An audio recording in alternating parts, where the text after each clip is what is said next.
5-minute break for Dr. Harger is going to talk about the contract.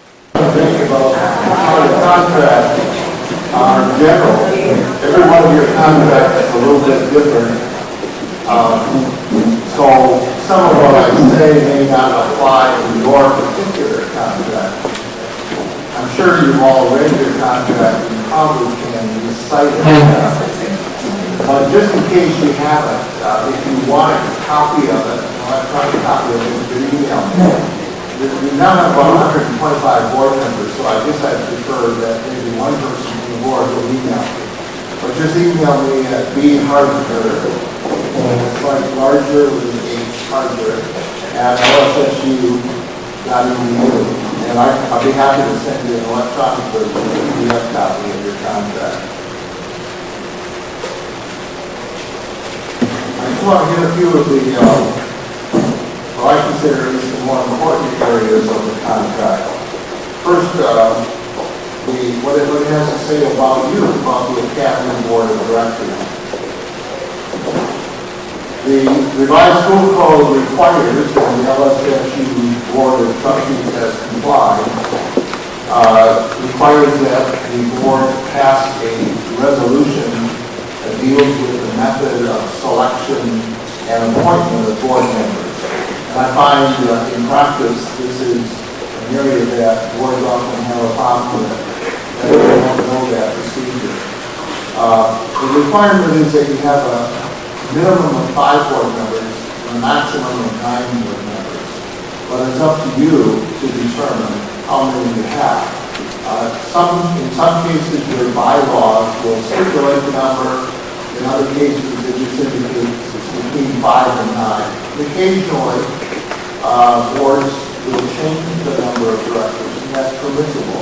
You just have to be careful that you take that into consideration when you determine what constitutes a quorum.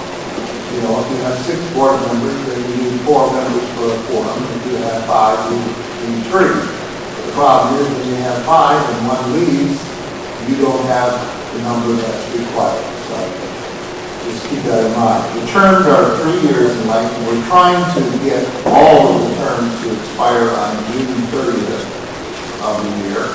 We still have a few that expire in December, and we have a few that expire in March, but we're trying to regularize that. Terms are to be staggered. That's why the new boards, some of you are appointed for 1 year, some for 2, and some for 3. So we have some continuity. You have to be U.S. citizens. That was added in the last revision to the school code. And that's why we ask for a copy of your birth certificate or your passport or some other proof of citizenship. And you have to be a resident. There has to be a resident of the local district, of the local community. Is the way the statute reads. Which is generally not the issue, but we do have several academies with multiple sites or with board members that are from another city. And so it can be a problem, especially when you have multiple sites, that you have somebody on there who represents the local community, whatever that means. The process that is again provided in the resolution is the candidates, the applicants for a board position, are nominated by the board. Initially, the first time around, they're nominated by the applicant. Ideally, you would have a process where you may have an inventory of candidates that you have interviewed, talked with. In practice, that sometimes doesn't happen, but you do have to, as a board, nominate by majority vote. You have to document that. We have a form in the office where you can complete it, or you can send minutes that indicate that the board voted to nominate Joe or Jane Doe. We then, after we receive the application, candidate has to fill out the application, we do a background check, we interview the candidate, and then the person would be appointed by the Board of Trustees of which their city is listed. The board The Academy Board, depending on your bylaws, may remove a board member. Legislature saying recently may remove a board member. That doesn't happen very often, but it has happened, and it can happen.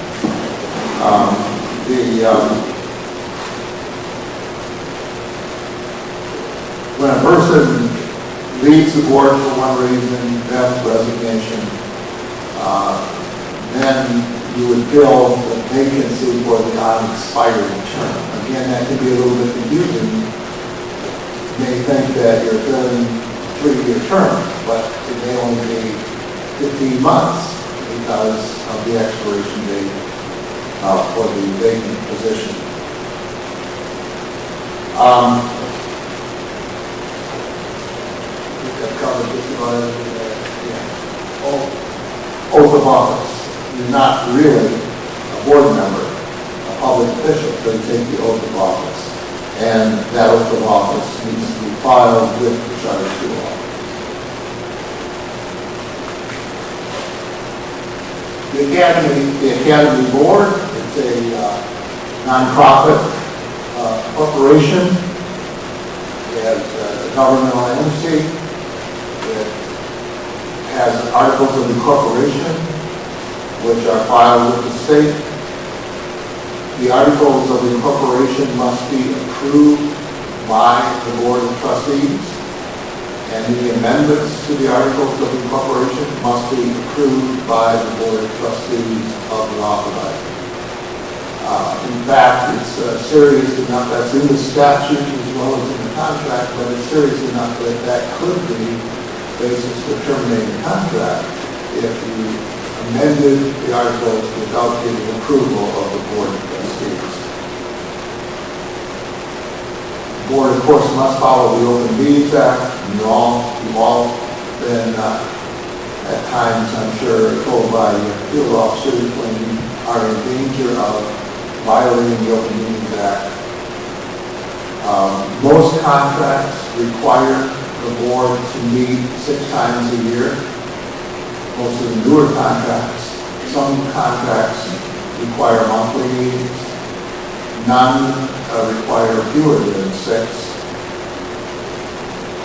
Bylaws have to be approved by the charter school office, and any changes in the bylaws have to be approved by the charter school office. The Academy Board is held responsible for the performance of the contract. The contract, and I can't emphasize this enough, is between the University Board and the Academy Board. In fact, in the last revision of the school code, the language was changed in certain places. Instead of making reference to the Academy, it makes reference to the Academy Board. We deal on a daily basis, probably most of the time, with the school leaders, the management company, and generally speaking, we have good relations and we think highly of them. But if something goes wrong, we're not holding the school leader or the management company accountable. We're holding you accountable because the contract is with you.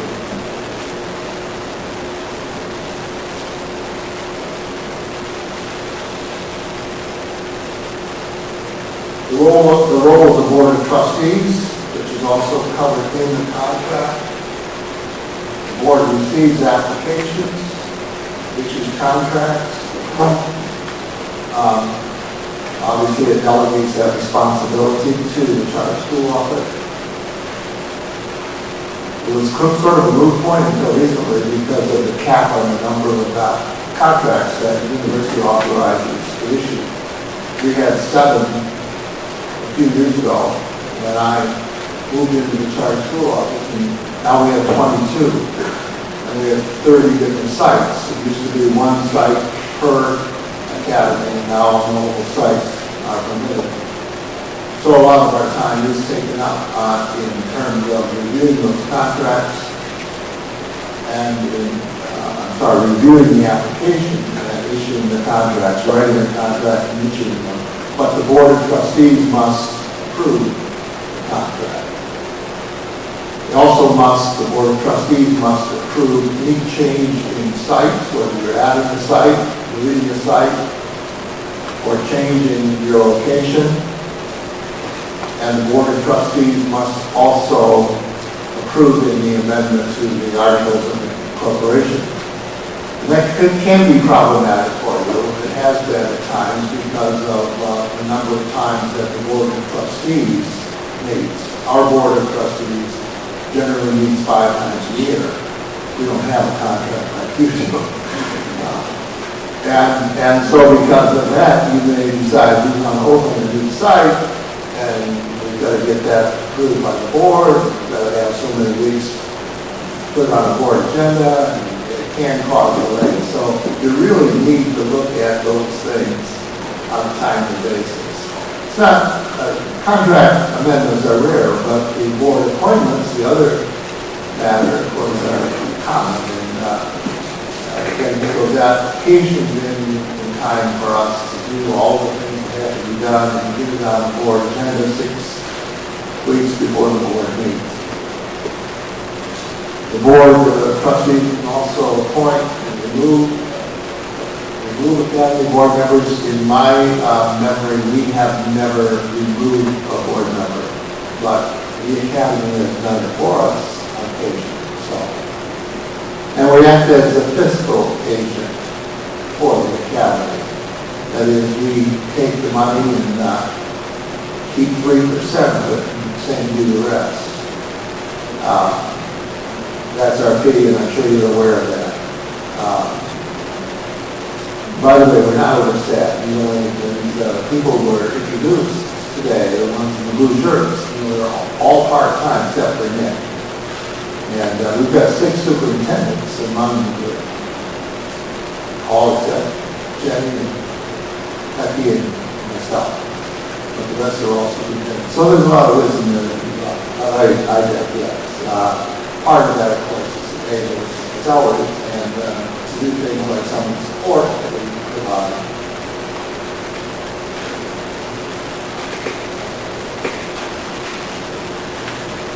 Educational goals. This is for most of your contracts. It's Schedule 7.1, and it is probably the most important part of the contract. It's what we hold you accountable for. Again, in the last revision to the school code, the academic achievement of students is the most important factor. Has to, by statute, be the most important factor in a renewal decision.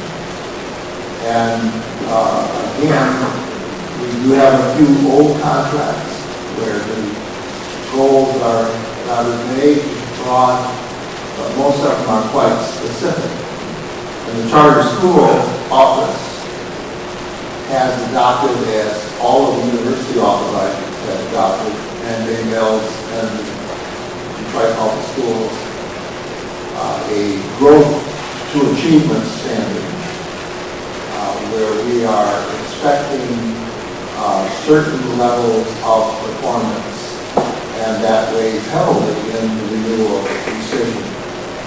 The revised school code requires demonstrated improved pupil academic improvement for all groups of pupils.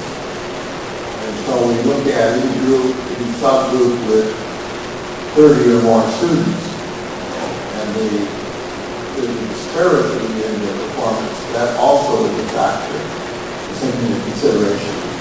The top to bottom list that Mark talked about, that we've all heard about, I don't know how it's calculated. I understand very few people do.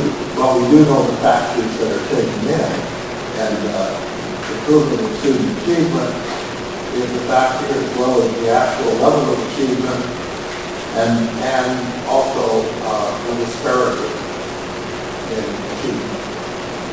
The category of schools that are called focus schools, most of those schools are high achievement schools, but the disparity between the highest performing 30% then the lowest performing 30% is much greater. And then they get special attention by the state board. We have one, and it is a high achieving school. And it's just made the list. It also has 40 nationalities and 30 languages spoken in the school, which is makes it difficult. But it's a high achieving school. And we're working on bringing that bottom group up, English and English language learners.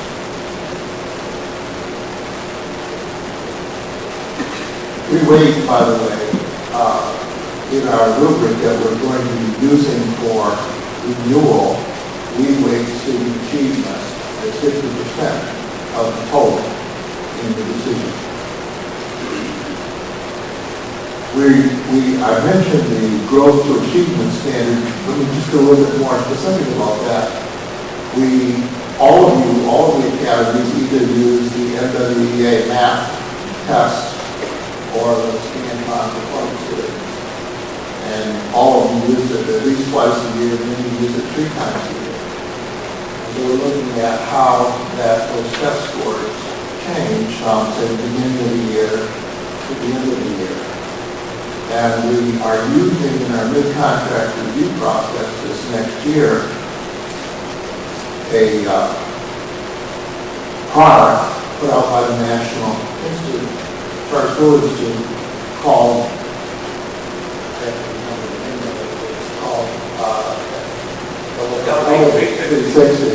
we changed the name of a lot of their products. I was getting that center mixed up in my mind for the Elevate 360, which takes a definition of college readiness as an ACT score of 21, because students who achieve 21 are likely to have a C or higher grade in freshman college courses, not have to take remedial and developmental courses. And it then backward maps those scores to the Explorer and Plan tests in high school, and even the NWA map or the performance series in elementary, middle school and elementary, going back to grade 2. So we have certain target scores in each grade, and that's what we look at. How are you doing compared to those target scores? And I don't want to sound like I'm selling this product, but it's available, the reporting is available on an individual student basis.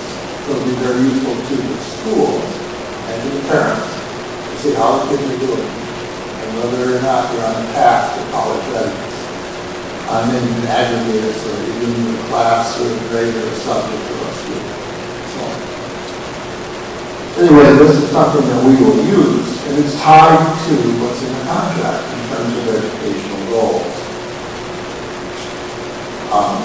One of the factors, the contract doesn't really say this, but it's a factor that we would consider that our field officers report to us on is what you do in terms of your role as a board member, in terms of knowing what's happened to student achievement. Is there regular reporting or discussion about what's happened in terms of student achievement, student growth? And we know that many of you do an excellent job, or your leaders do an excellent job of recording that too.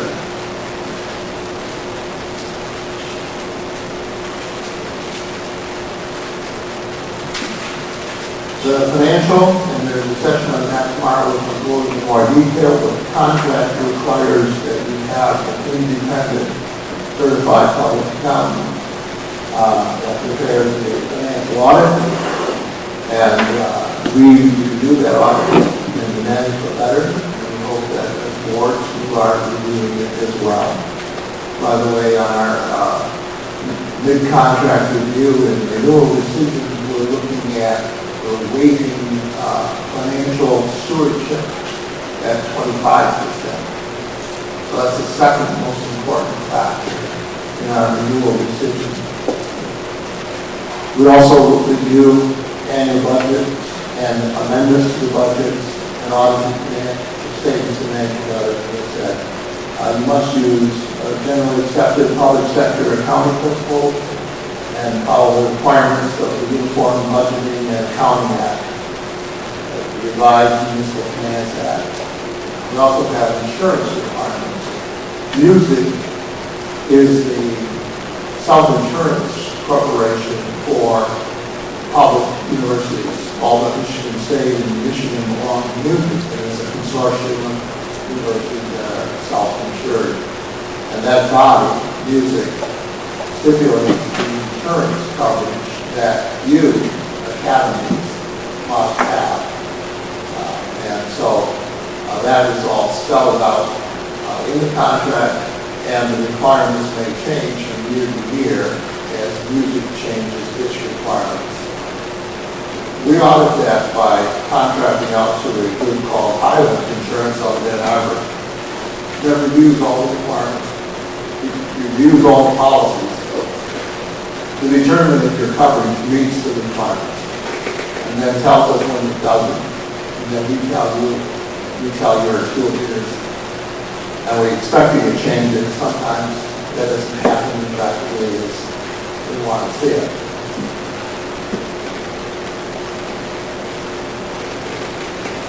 And of course, we take the 3%.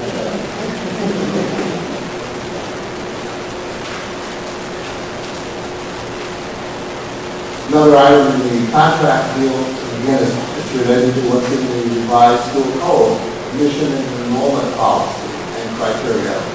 In the schedule where you outline what your policy will be, what your practice will be. Obviously, you cannot charge tuition. You cannot discriminate based on academic or athletic ability or on the disability of a student or on any other basis that would be illegal for a school district. You are allowed to have certain enrollment preferences. Enrollment preferences for siblings. If you have a parent has a child in your school, or is admitting a child to your school, but then because the class is full,